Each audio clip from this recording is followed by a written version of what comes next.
So welcome back, man. And so Rob is really giving us a lot of good information, good insight. I always love to hear his wisdom. And I've always told him he's well beyond his years.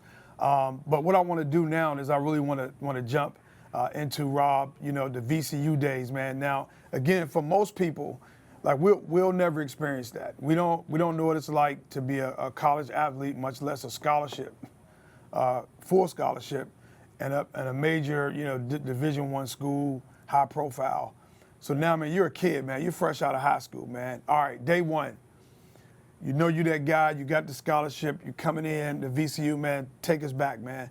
What was it like when you first got to campus? It's surreal because I was working so hard to get to that point, man. So when they gave me my room key, they give me Yeah, everything I need, to be comfortable. Um, it just felt like a blessing because, like I said, I worked so hard to get to that point. But then you realize you got to work 10 times harder.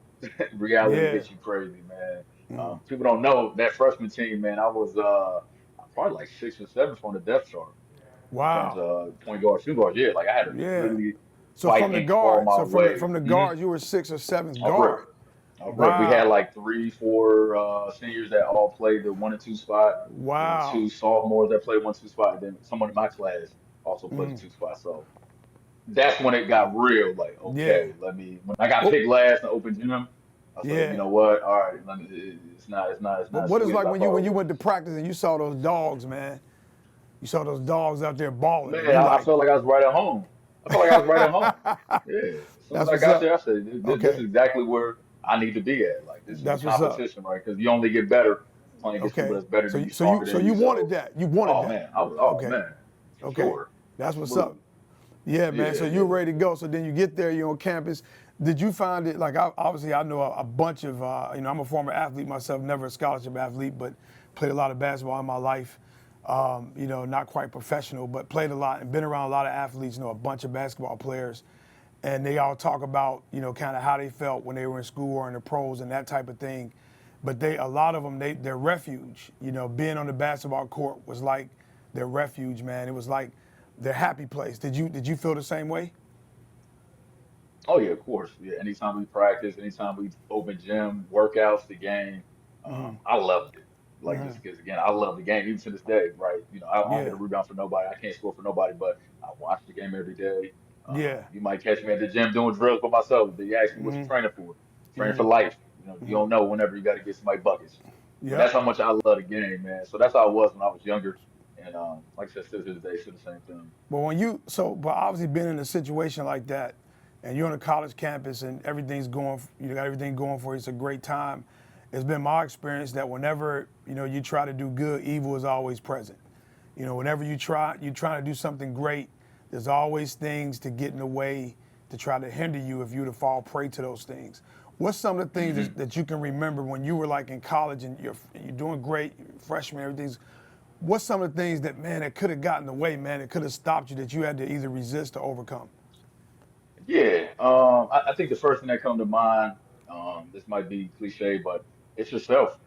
It's yourself at the end of the day. You know what I'm saying? In terms of the self-doubt, the imposter syndrome, ask yourself, am I Talk to me really about that a supposed to little be bit. here? Yeah, yeah. Yeah, you got to think about it, man. Everybody that comes to college was the man. That's just Yeah. off rip. You don't Okay. make it to that level without being some sort of dominant Like force dominant. at the level Yeah. before. That's just what it is. It's musical chairs, right? It's only 5 people that can start.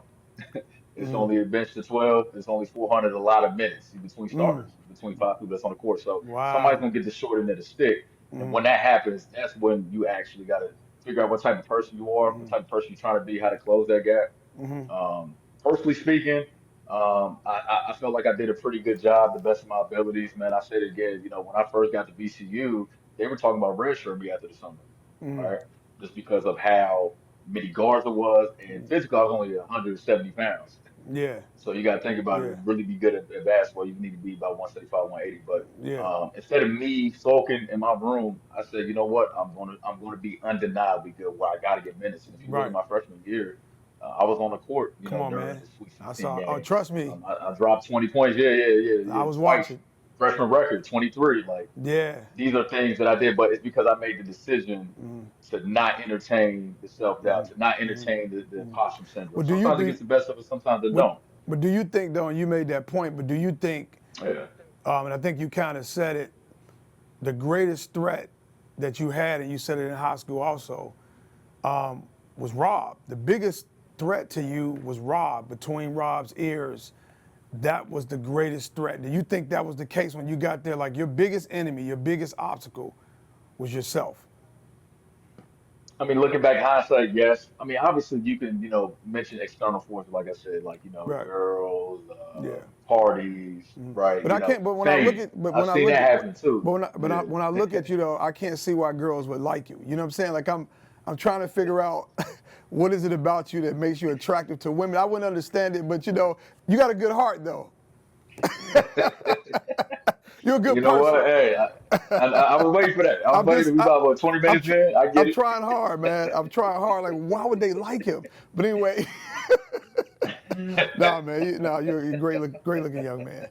But but it is true because I think the same thing is true in life. That and I found that to be true in my life. In my big age, I've been around a long time, over a half a century. That my biggest challenges in my life has been what's going on between my ears, man, and how I thought, and that's gotten my way more than anything. Just self-doubt, like you mentioned, and sort of being petrified and not wanting to move because I was afraid of what others might think or how they might react to me. And it took me a while to get over that, man. But once that happened, man, the sky was the limit.